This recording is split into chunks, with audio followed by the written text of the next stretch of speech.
So, hello guys, what's up? It's me again, si Mima Alicia nyo at nagbabalik ulit para sa ating panibagong video.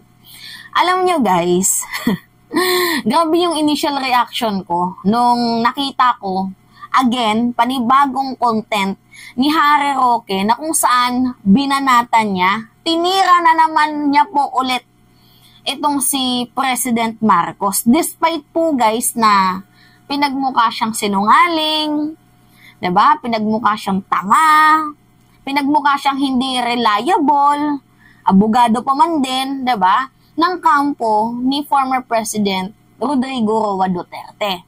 Pinagmukha siyang sinungaling, tapos ngayon, pinapagtanggol niya na naman ulit itong si Digong at patuloy siya sa kanyang ginagawang paninira dito kay President Marcos. Ewan ko guys, kailangan natang kaltukan itong si Roque para nang magising sa katotohanan.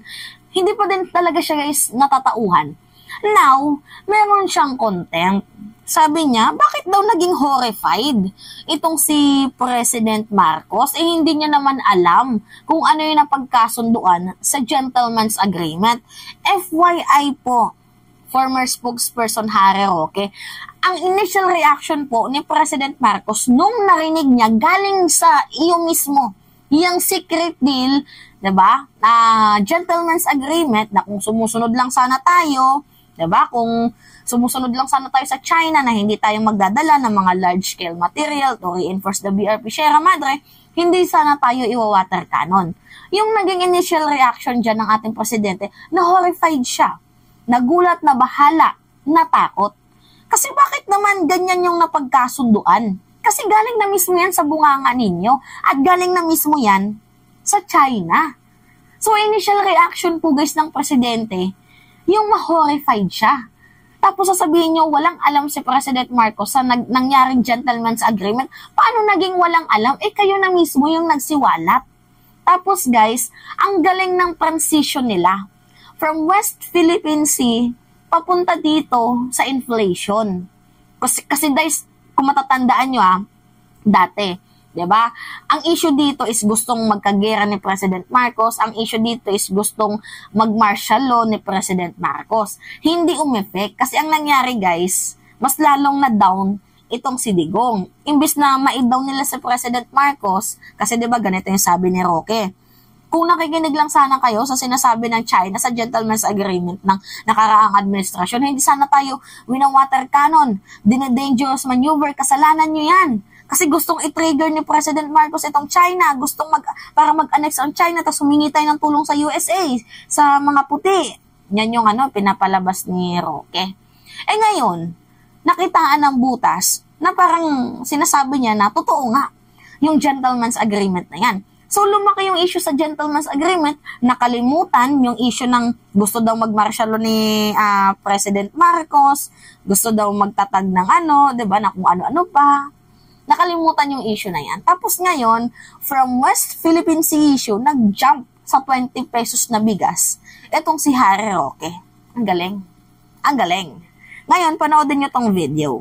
Narinig nyo naman si PBBM. Abay, ang sabi niya, horrified daw siya doon sa gentleman's agreement. Pero, teka muna, ang sabi niya, hindi daw niya alam kung ano yung gentleman's agreement na yon. Hindi raw pinagbigay alam sa kanya nung siya naging presidente. Eh bakit siya naging horrified? Nako, dapat ma-horrify ka lang kung alam mo na yung agreement. Eh bakit mo sasabihin horrified at bakit mo sasabihin may binigay na soberenya at sovereign rights? Eh wala namang teritoryo na wala sa Pilipinas nung panahon ni Duterte. Bakit ka magiging horrified sa isang kasunduan na hindi mo alam ang linalaman? Hello? Is anyone home? Sa tama ba tayong pag-iisip? Yan ang problema kapag hindi natin alam kung grounded talaga sa pag-iisip ang ating presidente. Nakikita natin ngayon na dahil siya na nagsalita at hindi lang yung kanyang mga supporters, talagang nais niyang gamitin itong China issue para ilihis ang lahat na atensyon ng tao doon sa mga issue na talagang malapit sa ating mga kababayan. Unang-una, ang kabiguan ng administrasyon niya ay yung patuloy na pagtaas na presyo ng bilihin. Sinabi na ng taong bayan, wala naman sila masyadong pakialam dito sa West Philippine Sea issue nito. Wala pa yan sa top 15 na concern ng mga Pilipino. Ang concern pa rin, nasaan yung pangako mong bigas na 20 pesos kada kilo? Ano yung sabi niya? Wala naman daw po guys sa top 15 itong tinutukoy na issue sa West Philippines. Bakit nandito kami? Kung wala yan sa concern namin. Yung West Philippine Sea issue. Siguro sa inyo wala lang. Siguro sa ibang mamamayang Pilipino hindi yan pinapansin. Pero nandito kami Pinapansin namin ang West Philippine Sea issue kasi amin yan. Atin yan. Teritoryo natin yan. Ang kapal talaga ng muka ni Roque, no? Ang kapal ng muka ni Harry Roque para sabihin na wala daw po guys sa top 15 issue itong issue doon sa West Philippine Sea. Bakit bumaboses kami kung wala sa top 15 yan? Diba? Ba't kami nagsasalita? Ba't kami apektado kung wala yan sa top 15 na pinaka-issue ng Pilipinas? Tapos ang galing nila mag-escalate, no? From West Philippine Sea issue, diniverse nila dito sa presyo ng bigas. Paano pag sinabi namin sa inyo na kayo yung nagsimula na gusto nyong maging 7 pesos ang bigas. Tapos yung pangako nyong 3 to 6 months mawawala ang droga. Within 3 months mawawala ang kriminalidad.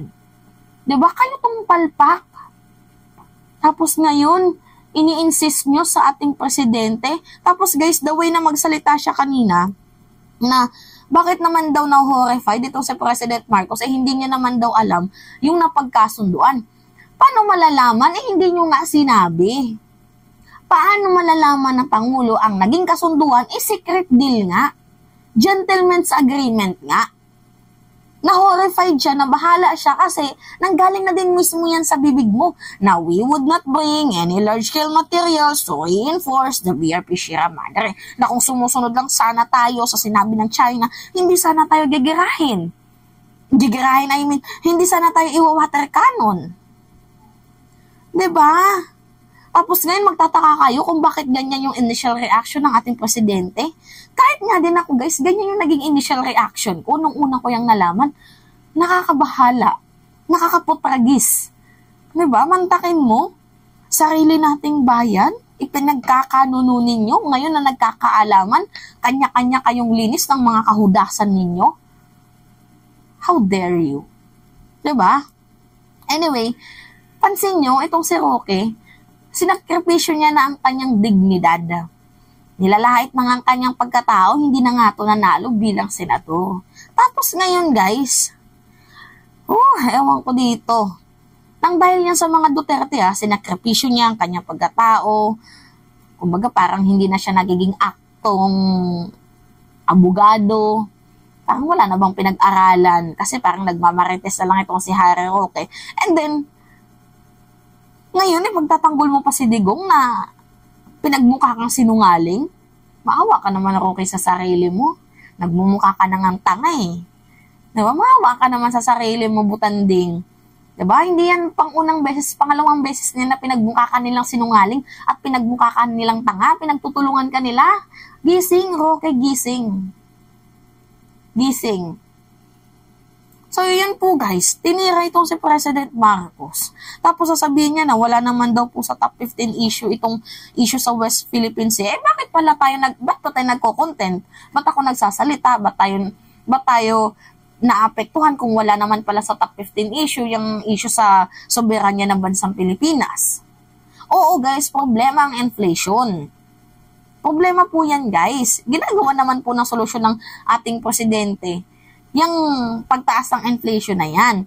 At isa pa, nung panahon ni Duterte at ikumpara mo sa panahon ngayon, mas madami pong nagkaroon ng trabaho sa second year ng pagkapangulo ni President Marcos, unlike sa second year ng pagkapangulo ni former President Rodrigo Roa Duterte. And karamihan nga po guys, pansin nyo karamihan nga po guys sa mga babae ngayon kung bakit hindi na nagtatrabaho kasi sapat na po guys ang kinikita ng kanilang asawa. Yan po guys yung naging reason kung bakit umuunti na lang yung trabaho, yung mga nagtatrabaho. Kasi nga po guys, ba't nila pagtatrabahuin na ng kanilang asawa kung sapat naman pala ang sinusweldo na ng kanilang mga mister? 'Di ba?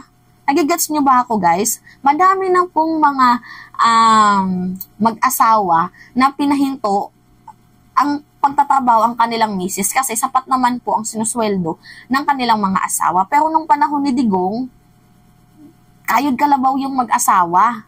Kasi nga, hindi po sapat ang kinikita. Kaya din po lumubo ang trabaho sa panahon ni Digong noon. Pero, it doesn't mean na talagang trabaho yung inano nila. Kumbaga, survival mode yun. Eh ngayon, mataas na yung sweldo. 'Di ba? Kaya nag-istapan na yung mga nag-i-stop na yung mga babae sa pagtatrabaho kasi kaya na po ng lalaki na sustentuhan ang daily needs ng kanilang mga pamilya. Gets nyo ako? At isa pa, madami na ding mga work from home ngayon. 'Di ba? Yung hindi mo na talaga kailangang magtrabaho sa gobyerno. Trabaho ka na lang work from home tapos US-based company, madami na. Kaya wag na kayong magtaka guys kung bakit umuunti ang trabaho. Lalo pat ngayon, laganap ng social media, may iba virtual assistant. 'Di ba? Work from home na lang. Hindi na sila namamasahe. Yan po guys yung mga main reason kung bakit unti na lang po yung may mga trabaho ngayon na government employee. Bukod sa kaya na pong sustentuhan ng kanilang asawa, ang kanilang pamilya, yung babae naman kaya nang mag-work from home. 'Di ba? Ang iba naman, trabaho si lalaki, ang isa dito, business. Ganun po guys yung mga reason. Hindi katulad ng panahon ni Digong, maliit yung sweldo, tapos kailangan nilang magbatak sa trabaho kasi nga, kulang ang sweldo. Diba? Kulang ang expenses nila. Anyway, yun lamang po guys. It's me again, si Mima Alicia Nyot, nagbabalik ulit para sa ating panibagong video.